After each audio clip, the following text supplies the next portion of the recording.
Sise obboleettii ta'ulfaan mana Suud Arabiyaa keessatti lubbuun isee darbite hedduu takka viidiyoo isii diraan hojjanne maali obboleettii kiyya kanarraan dubbanne namni takka lama yoo viidiyoo kiyya kana dhageeffate isaa barumsa ta'a.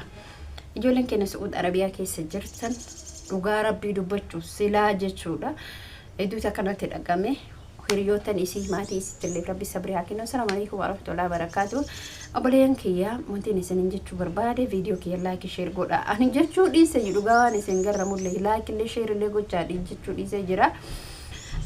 Dhugaa rabbii dubbachuuf obboleettii keenya Suud Arabiyaa keessatti nasbee lamaan intala nasbee lamaan obboleettii keenya baafti. Maali yoo jettu intala tana nasbee lamaan baafti. Sababiin amma mucaan kun nasbeen isii baateni silaa hin baraarti akkuma warra kaanii silaa hin baraarti. Garuu wanti isiin baraaruu dadhabdeen garaa isii keessa daa'ima jira dubartiidha. Garaa akka keessa garaa isii keessa jiru nasbee qaba. Isiin nasbee qabdi. Akkamitti akkitti isiin baraaruu dadhabde sababa daa'ima saniiti. Mucaan kun silaa hin baraarti. Garuu isiin nasbee nama lama ajjeesu maali yoo jettu rabbiin hiriyaa akkana isinirraa qabu. Ani isinin jedheen jira. Ani isinin jedheen jira. Nama hunda firakiyya jettee wajjin nyaate, nama hunda firakiyya jettee wajjin dhugin, nama hunda firakiyya jettee itti dhiyaatte keessa keetti himatin. Namni gaaf tokko gaafa sitti malutu jira, maluma sitti mala, taa'eetuma sitti murteessu. Murteen inni sitti murteessu maal si wajjin nyaata malee waa sitti yaada. Waan isinii hima. Barumsa isinii ta'a qalbeeffadha. Viidiyoo namni gadi dhiisu tuffattee bira tarin dubbii keessatti qalbeeffadhu. Gaafa tokko jedhan seenaa keessatti viidiyoon kun seenaa keessatti bofatu intala chaayinaa takkatu bofa tokko guddisate. Bofni kun yeroo hunda isii viidiyoo keessatti hojjedhe yeroo hunda isii wajjin jiraata. Hinyaachiftii, hin obaaftii, hammattee raftii, irra rafaa, bira raftii, bakka maal gooti. Ilmoo amma namni ilmoo argitanii akkuma ilmoo sanitti hojii jiraatte jechuudha. Isin galee gaafa kana waan isin ajaa'iba. Gaafa kana jechuudha. Bofni kun akkasumatti hojii jiraataa turan. Waggaa dheeraa hojii jiraataa turan. Daa'imummaa isaatirraa qabee hamma guddatutti injiraa miti. Utama daa'imummaa keenyaa raqamne hamma guddannee sadarkaa kana geessu bofni illee akkasuma hamma guddatee jabaachaa dhufee sadarkaa dargaggummaa isaa jabaataatu maal yeroo isaa kana hundi nu beeka sadarkaa dargaggummaa hin qabu hin jedhina hin dhufa. Gaafa kana bofni kun intalli tuni mucaa kanatti bofa san taate jechuudha. Nama lama nasbee lama galaafatte isin barumsa ta'a.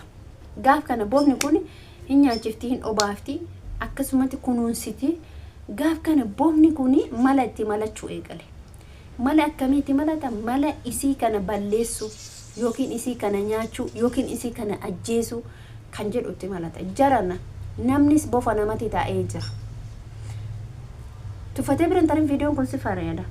Gaafa kaani inka'e. Bofichi amma bifa duraanii san itti jijjiirate. Jaalala duraan isii qabu san faallaa itti deebi'e.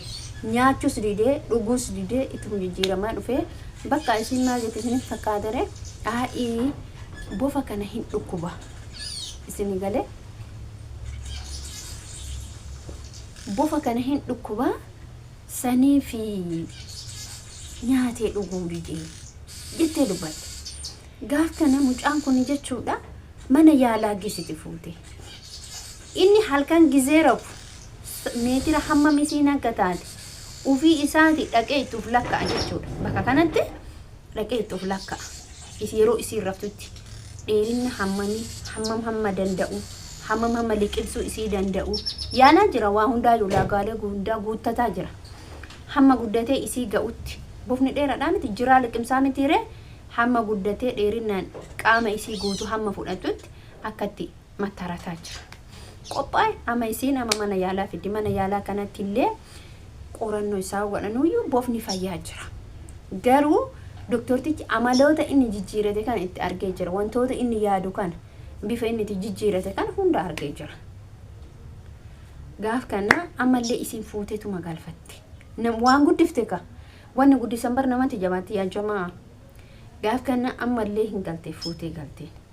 isin ka erga fayyaa ta'ee maal ta'e ka jettu amallee nyaatuma isaa kana nyaatuma kanas nyaatu dida akkuma duraanii isi bakka uduma maddi ciisu akka duraanitii miti ofii bofaa beeke murteeffate murtee mataa isaa xumurate amma guddate isin qixxaa'e dheerate isin qixxaa'e jechuudha amma dheerate isin qixxaa'e itti of lakka'e laale qilleensa jira dhiifama amma gaafa kana hin hedaaf isii tanaachu mala hunda marate kotte irraa qabee hamma mataatti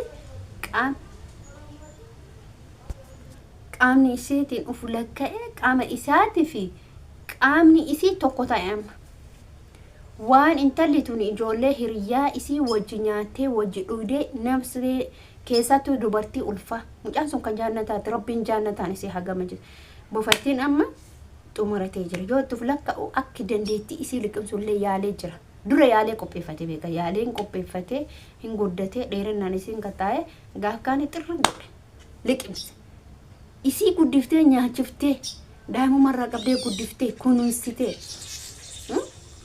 gaafa kaanii itti malatuu eegalee lafarra dhabame isii godhe isii nyaate gaafsan doktortoonni jetteeni jirti garuu isii waan jaalattuuf fuutee manatti hin galtu amma jechuudha nyaatee jira isii nyaatee jira xirri godhatee nyaatee gaaf kaanii maanni godhan hin jiru doktortoonni amma boficha qabanii bofni suni bakka addaatti godha maaliif bakka nama nyaatu barate jechuudha namoota isa guddisa waan nyaatu barate bofa sana bakka addaa godhaniif gaafa kaanii maaliif isin hin jedhi beektu namni bofa namatti ta'e hiriyaatii jettee hin amani hireen isii habaddu hiriyaatii jettee garaatti himate asin durallee isin gorsee jira qabadha waan namni isin hin jedhu qabadha waan namni jedhullee qabadha isin hin jedhe jira amma garuu wallahi lazim hiriyummallee nafti ilmi namallee namummaan isallee hafe waa takka wallahi kophaa kee yoo jiraatte ati raahan jiraatta kophaa kee yoo teetti yoo dalagatti yoo namatti haasa'uu barbaadu sa'aatii dalagoo kee keessatti